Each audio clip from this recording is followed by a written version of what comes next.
Bonjour et bienvenue dans la revue de presse hebdo et audio du secteur retail e-commerce en France, proposée par les Digital Doers en partenariat avec le One-to-One Retail e-commerce de Monaco. Nous sommes le 19 janvier, au sommaire cette semaine, 4 articles. Les consommateurs se sont bien serré la ceinture pour Noël, à lire sur BFM Business. Luxe 3.0, l'IA générative redéfinit les standards de créativité et de relations clients, à lire sur MC Factory.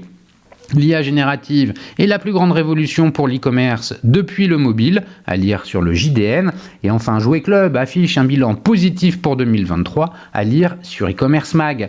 Je vous le rappelle, sur le site lesdigitaldoers.com, vous avez accès à une revue de presse éditée sur LinkedIn et qui rassemble les articles publiés dans la semaine sur les sites de news de notre écosystème. Vous pouvez vous y abonner pour recevoir chaque vendredi un digest de l'actualité dans votre boîte email.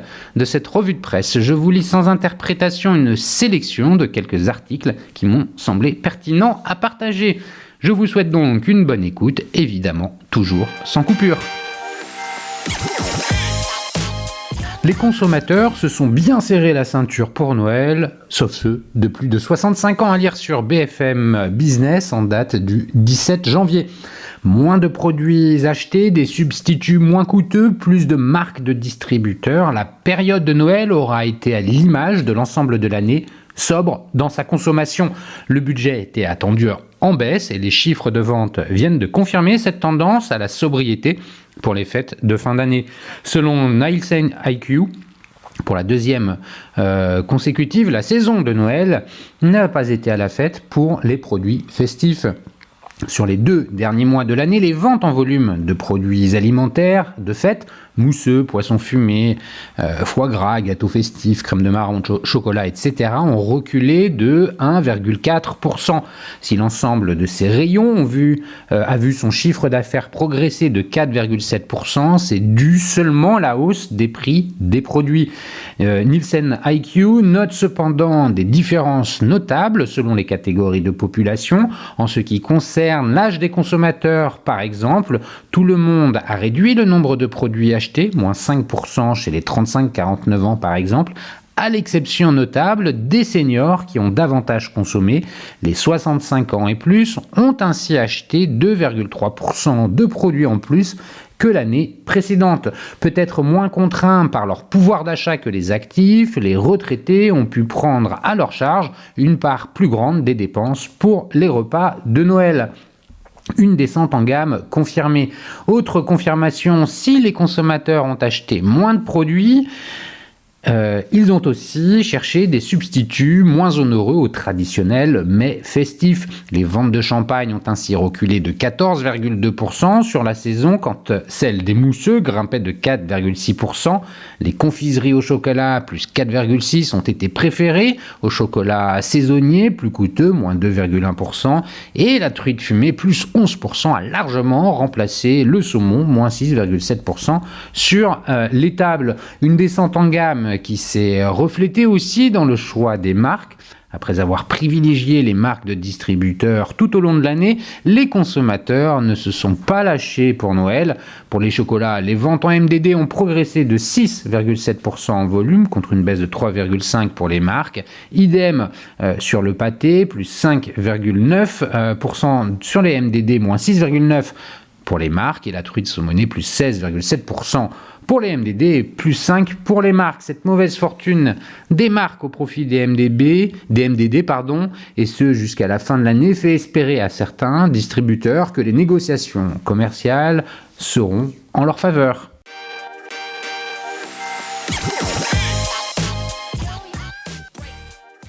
Luxe 3.0, l'IA générative redéfinit les standards de créativité et de relations clients, à lire sur mcfactory.fr en date du 11 janvier.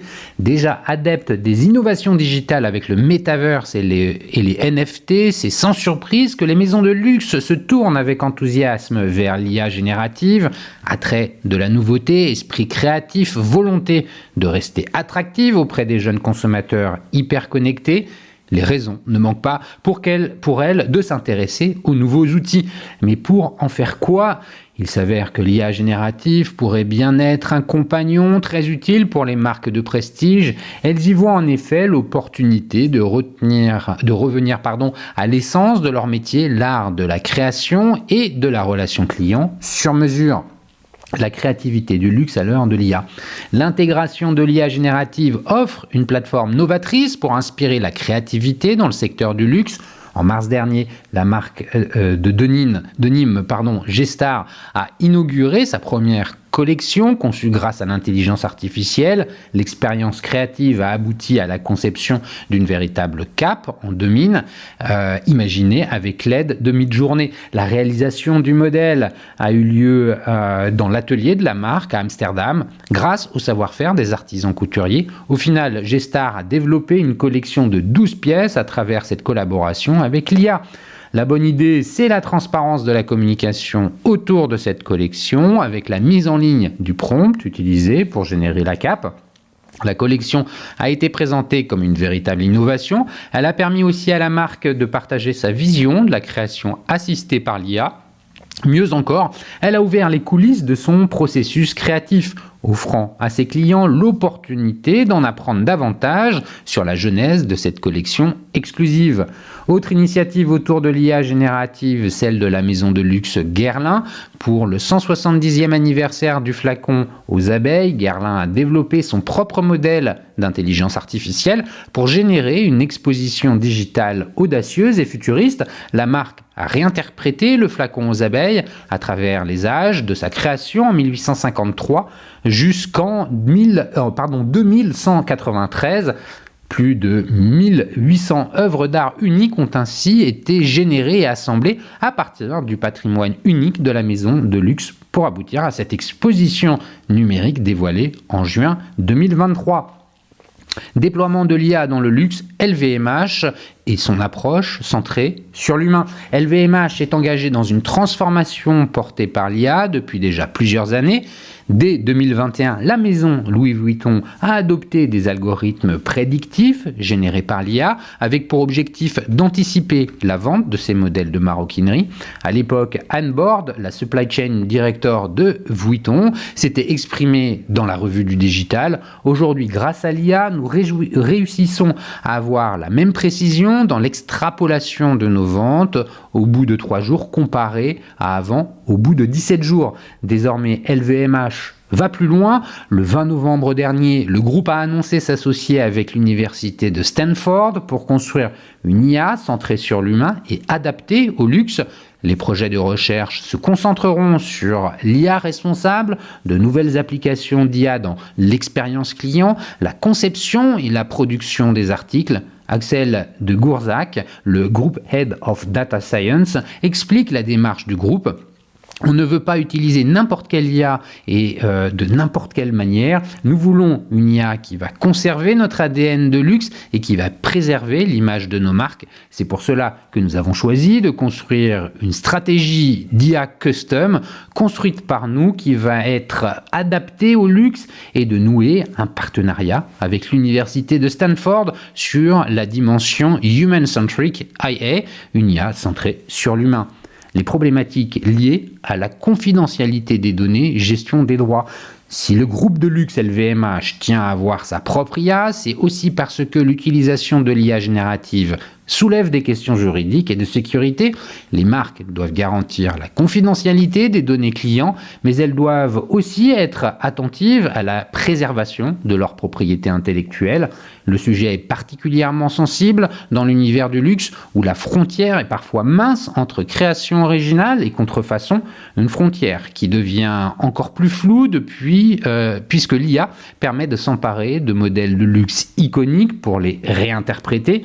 La preuve avec les nombreuses créations qui inondent désormais les réseaux sociaux. Image de marque de luxe, comment ne pas se laisser dépasser par l'intelligence artificielle ? L'authenticité et la valeur artisanale associées au luxe peuvent-elles être compromises si les clients perçoivent l'IA comme une substitution à l'expertise humaine. Il est certain qu'un des enjeux pour les marques de luxe est d'équilibrer habilement l'intégration de l'IA tout en préservant leur identité distinctive. En la matière, Chanel a rebondi de façon originale. Pour ne pas se laisser dépasser par ce phénomène, Chanel a accepté de jouer le jeu en s'adossant officiellement au photographe Guido Mucafico pour un projet d'IA autour du parfum numéro 5. Les images générées par l'IA ont été publiées dans le magazine Exhibition. Elles mettent en scène le flacon revisité sous plusieurs déclinaisons qui rendent hommage à la riche iconographie de la maison française, alors que Chanel continue de valoriser l'expertise de ses métiers d'art. La maison choisit de ne pas se détourner des avancées de l'IA en l'utilisant comme un levier de communication qui vient renforcer son aura. Les outils de l'IA au service des clients du luxe. Quelle que soit la menace que peut représenter l'IA pour le luxe, elle apporte aussi son lot d'opportunités, notamment en matière d'expérience client. Le sujet intéresse toutes les marques, mais il est plus particulièrement sensible dans l'univers du luxe. À mesure que les standards de relations clients ne font qu'augmenter, le luxe doit d'élever son niveau de jeu en proposant toujours plus. Comment répondre à cet enjeu ? En jouant un rôle de facilitateur, en augmentant le client comme le vendeur. La preuve avec Burberry, en juin dernier, Vogue Business a dévoilé son index 2023 des meilleures marques de luxe en matière d'omnicanalité et c'est la maison britannique qui a décroché la première place. Depuis plusieurs années déjà, Burberry a fait un gros travail pour offrir un environnement global adapté aux besoins de ses clients. L'intelligence artificielle alimente le chatbot Burberry, mais elle sert aussi à pousser des recommandations personnalisées pour chaque client sur le site et sur l'app. Grâce à l'IA qui ne dort jamais, le client peut échanger avec le chatbot à n'importe quel moment et il peut profiter d'une sélection d'articles alignés avec ses préférences. Autant de services personnalisés qui tendent à consolider un peu plus le lien entre le client et la marque.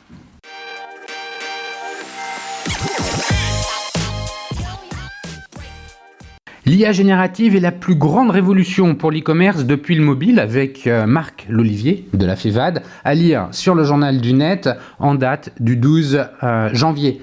Marketplace, IA générative, optimisation de la rentabilité, le délégué général de la FEVAD présente pour le JDN les grandes tendances du e-commerce pour 2024. Pouvez-vous dresser un premier bilan de l'année 2023 ? Marc Lolivier. L'e-commerce représente 150 milliards d'euros de chiffre d'affaires annuel en France, la moitié étant de la vente de produits et l'autre moitié de la vente de services. Nous n'avons pas encore les résultats définitifs du dernier trimestre, mais sur les 9 premiers mois de l'année, la croissance du CA atteint 12%, sur les produits à tendance. Sur les produits, la tendance est flat, moins 1%, et sur les services à plus 18%. 2024 est-elle l'année du retour à la croissance pour la vente de produits ? Le marché du e-commerce a atteint une certaine maturité. 42 millions de Français commandent sur Internet une fois par semaine en moyenne. Et cette population est la même que celle qui achète en magasin. Tant que la consommation restera flat, moins 2% en volume selon l'INSEE au troisième trimestre 2023, il n'y aura pas de miracle pour les ventes en ligne. À voir si la baisse de l'inflation en 2024 ne sera pas remplacée par une dégradation de l'économie. Si l'économie et la consommation reprennent, les ventes e-commerce seront en croissance. Quel impact a ce contexte économique sur la stratégie des e-commerçants ? Alors que pendant des années, le Covid, les investissements étaient importants dans une stratégie de conquête, pour 2024, les sites travaillent plutôt sur la rentabilité, l'attention est portée sur la performance financière, plus que sur l'augmentation du chiffre d'affaires. Cela se traduit par le développement des marketplaces et du retail média, qui est devenu une composante économique substantielle. Dans le top 20 du e-commerce, excepté 2 acteurs, tous les retailers ont une marketplace, Leroy Merlin, Fnac, Carrefour. En 2023, 30% des ventes en volume se font via la marketplace. La proportion atteint 36% pour les biens d'équipement de la maison, une tendance bien amorcée en 2023 qui se poursuivra cette année. Au-delà de la marketplace, quelle tendance perdurera en 2024 ? La seconde main qui explique en partie la baisse du chiffre d'affaires du e-commerce. En moyenne, un produit de seconde main est vendu 30% moins cher. Ce mode de consommation touche toutes les générations avec qu'en moyenne un Français sur deux qui a acheté de la seconde main en 2023. Amorcée par les spécialistes Vinted et Le Bon Coin, la tendance est suivie par tous les retailers et elle va continuer à se développer en 2024 car la seconde main est tirée par deux leviers, la crise et la conscience environnementale. Quelle place pour l'IA générative dans l'e-commerce ? L'IA générative est pour le e-commerce la plus grande révolution depuis le mobile. Elle va profondément modifier tous les métiers de la chaîne de valeur, le marketing, le contenu, le paiement, les stocks, l'optimisation de la livraison. L'IA générative permet aux e-commerçants d'aller plus loin sur une brique parfois manquante, la personnalisation de l'offre. La dépendance des retailers à la technologie est le point d'attention sur lequel ils devront être vigilants en 2024. La politique monétaire a eu un impact négatif sur les levées de fonds, ce qui a freiné le développement des startups. Cependant, les marchands les plus innovants n'ont pas attendu que le financement des startups revienne et ont développé des supports avec des équipes en interne. Là est le signe que l'IA générative sera structurante pour l'avenir. Dans cette course à l'innovation en 2024, l'élément différenciant sera le mode de structuration au sein de l'entreprise pour définir l'usage de l'IA. Avec toutes ces évolutions, quelles sont les législations qui réguleront l'e-commerce cette année ? Les marketplaces sont au centre des préoccupations du régulateur européen et le DSA est le grand chamboulement de 2024. Avec ce texte, l'Europe est pionnière sur la structuration du marché des plateformes pour les 20 prochaines années. L'avantage est qu'il régule à l'échelle européenne les plateformes, mais son grand inconvénient est qu'il doit être traduit par chaque pays au niveau national. L'enjeu est son interprétation par les différentes autorités nationales. Car si les très grandes plateformes sont régulées depuis août 2023 par la Commission européenne, la régulation des plus petites sera à la charge du coordinateur des services numériques des pays à partir de février 2024. Les pays membres devront donc trancher sur les dispositions qui donnent lieu à différentes interprétations. Avec l'ARCOM, futur coordinateur des services numériques, nous travaillons pour que l'interprétation du régulateur français soit cohérente avec celle des autres régulateurs européens et ainsi éviter toute concurrence inégale.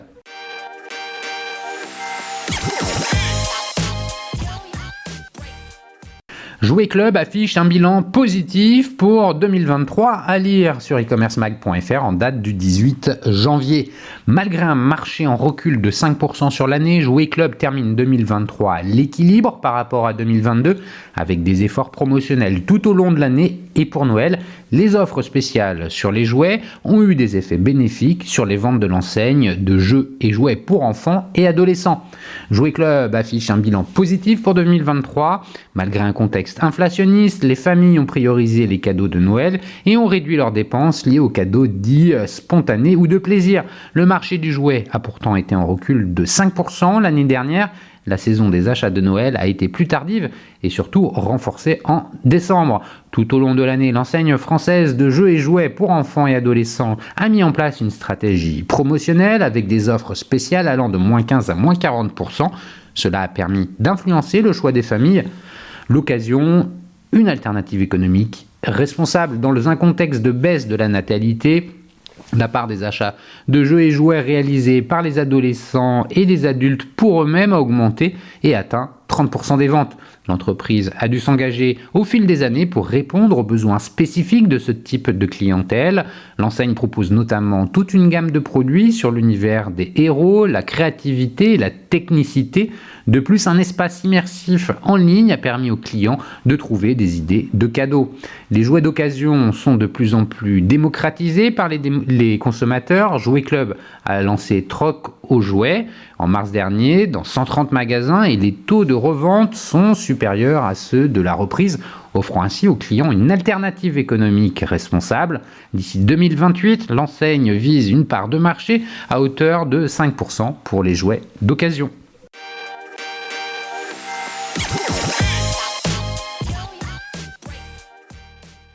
Et voilà, c'est fini pour cette semaine. Merci de m'avoir écouté. N'oubliez pas de vous abonner à la revue de presse sur le site lesdigitaldoers.com. Si vous aimez l'exercice de cette revue de presse Retail e-commerce dans sa vision audio, n'hésitez pas à me le faire savoir en m'envoyant des messages sur LinkedIn et mieux encore en la faisant connaître autour de vous. Enfin, un dernier message d'auto-promo avec les Digital Doers. Je produis des chaînes de podcasts thématiques pour les prestataires de services de notre écosystème. Donc si vous souhaitez animer la prise de parole de votre marché, c'est l'occasion d'inviter des clients et des prospects à venir converser avec vous autour de votre proposition de valeur. Vous êtes intéressé, alors contactez-moi. D'ici là, portez-vous bien et à la semaine prochaine.